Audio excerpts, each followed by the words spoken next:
Fake news alert. In a new piece, the New York Times writes, get a load of this, shorter days, signs of fatigue. No, this isn't about Biden. Trump faces realities of aging in office. Amazing. President Trump has always used his stamina and energy as a political strength, but that image is getting harder for him to sustain. In the article, Times White House correspondent Katie Rogers and Dylan Friedman make some observations, including that in September, the bruising on his hand, coupled with swollen ankles, caused observers on the internet to speculate wildly about his health. Amazing journalism here. Also, in 2017, the first year of his first term, Mr. Trump's scheduled events started at 10:31 a.m. on average. By contrast, Mr. Trump in his second term has started scheduled events in the afternoon on average at 12:08 p.m. And, get a load of this, the number of Mr. Trump's total official appearances has decreased by 39%.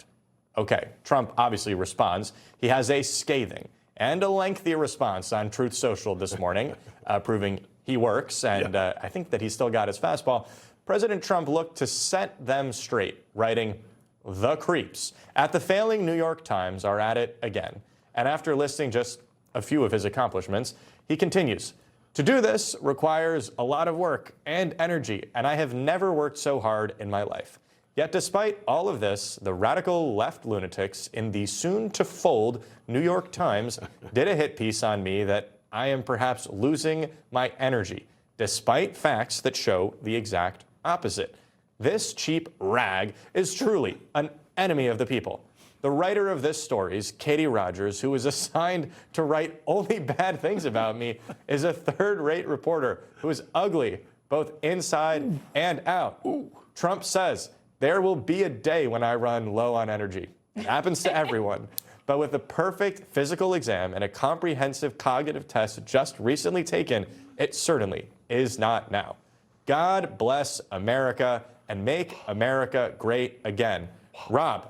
Wow. What a response. Well, Trump's day starts when Biden's ended. Right. You know, honestly, he put a lid on it when Trump started, and the guy stays up all hours of the night. He, you look at the guy, went through the political campaign with all these appearances, 100,000 people showing up, millions of people all together, 4 different campaigns, events, and every day. Then one day he got shot, and he raised his fist to the sky. The next day he was back on the campaign trail. I've never seen anything like it. You can never take away. What an absurd article to say something like this when we've never seen somebody work this hard in the Oval Office. But why does he have to stoop so low in terms of insulting the appearance of a female reporter? Because he's an MMA fighter from New York. That's why. That's not, it's not 98% of the press coverage is negative. You do the same thing. Honestly, like 2 weeks ago, he was calling a Bloomberg reporter Miss Piggy, and so I don't think this is, really, becoming of the Oval Office. Yeah, but the topic is the media spending so much time reporting and disseminating this data. If they had put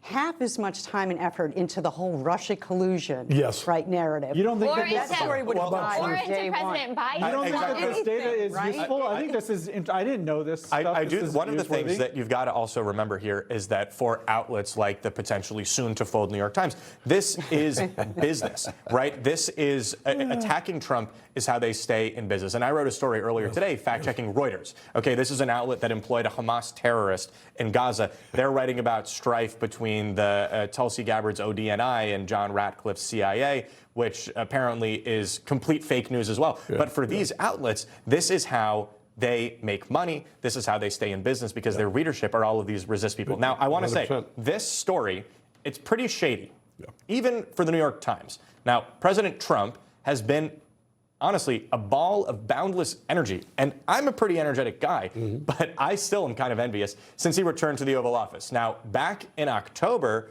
we gave you guys the perfect example about how much President Trump accomplished in a 24-hour time period. This was wild.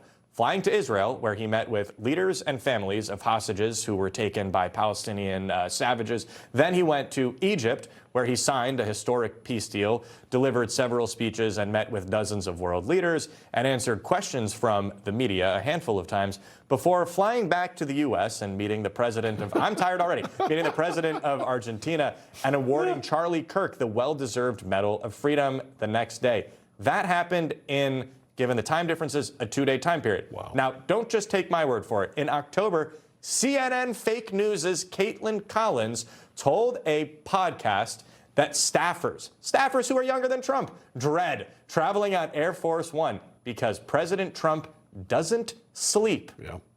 Collins from Fake News CNN also said that Trump is more accessible than a typical president. Now, Daniel, you'll love this. Even Politico has written about Trump being everywhere. This is a stark contrast with his predecessor. And Trump, according to Politico, is the most accessible president in history. By contrast, Yay, Politico. sleepy Joe Biden would go days without even making a public appearance. He was the president of the United States, or have any events on his schedule. I don't remember the New York Times doing any stories about signs of fatigue from him because they were too busy covering it up.